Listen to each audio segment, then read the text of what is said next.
Class 10th History Chapter 3rd Making of Global World. Topic is late 19th century colonialism.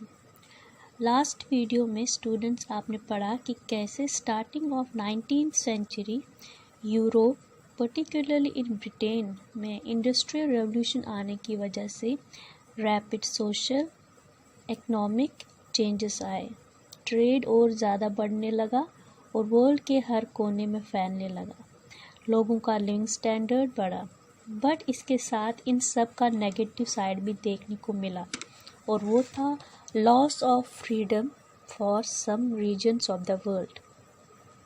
European region में industrial revolution और technology से equality, prosperity और जो piece आया था उसका इस्तेमाल इन यूरोपियन कंट्रीज़ ने उन रीजन्स पर कब्ज़ा करना शुरू कर दिया जहां अभी industrial revolution, modern weapons and technology नहीं आए थे। जैसे कि एग्जांपल थे Asian and African countries. In continents के मुल्क के जो थे लोग वो यूरोपियन टेक्नोलॉजी के आगे हार गए।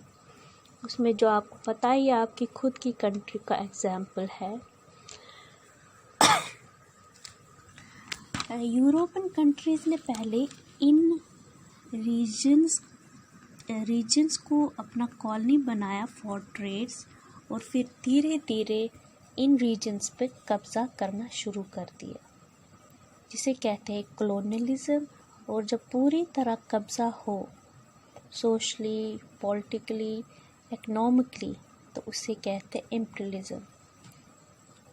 Belgium, Britain, France, Germany, Dutch, Italy, Portugal, Spain, almost all western European countries ने अफ्रीकन एंड एशियन कंटिनेंट्स पर कब्ज़ा कर लिया था इन लेट 19th सेंचुरी। तो what were the destructive impact of colonialism on the economy and the livelihoods of colonized people? तो इन imperialism and colonialism का असर क्या पड़ा इन मुल्कों में जहाँ पर ये स्टार्ट हुआ था colonialism।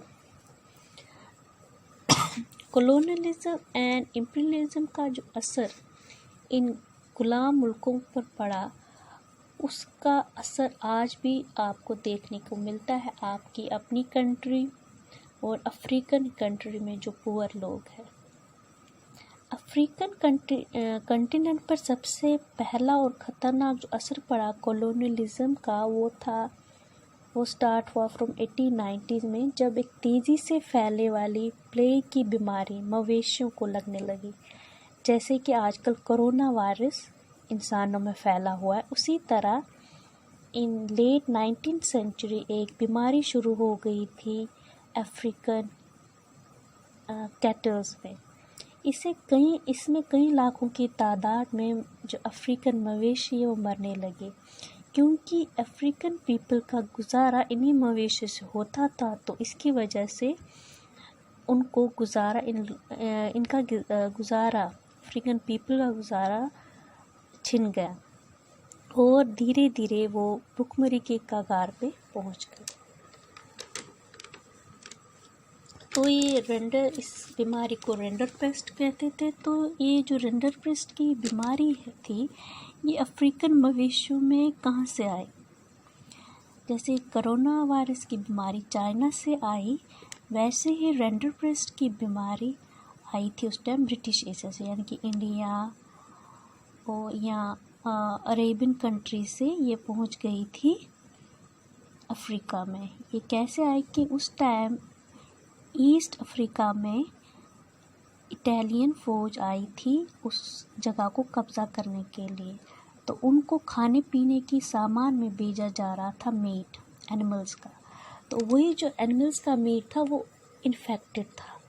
उस इन्फेक्टेड मीट की वजह से जो ये बीमारी है ये अफ्रीकन मवेशियों में फैल गई और ईस्ट अफ्रीका से ये बीमारी फिर जंगल की आग لگ جاتی ہے جو کافی تیزی سے بڑھ جاتی ہے، ویسے یہ بیماری نے پوری افریقن کنٹیننٹ کو 1897 تک پورا افریقن کنٹیننٹ میں یہ پھیل گئی اور 90% افریقن مویشی اس میں مارے گئے۔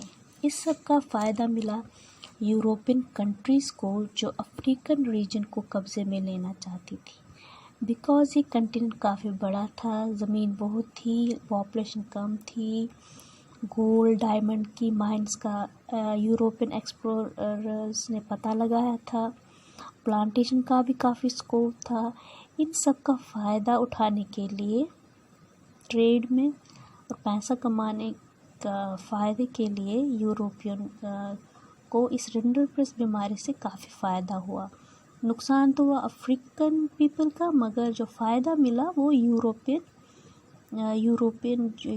کے جو یہ کنٹریز آئے تھے افریقن کنٹیننٹ کو قبضہ کرنے کے لیے، ان کو یہ فائدہ ملا،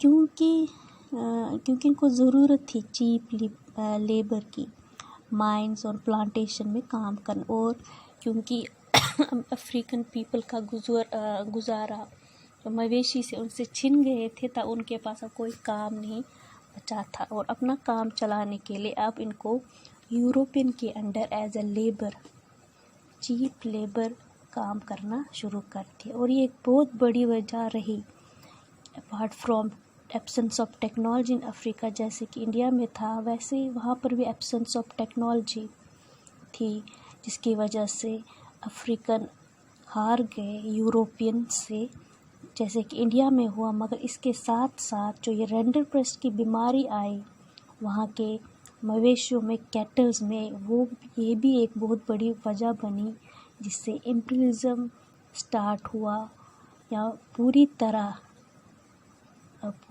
قبضے میں لیا گیا، افریقن کنٹیننٹ کنٹرول میں آ گیا۔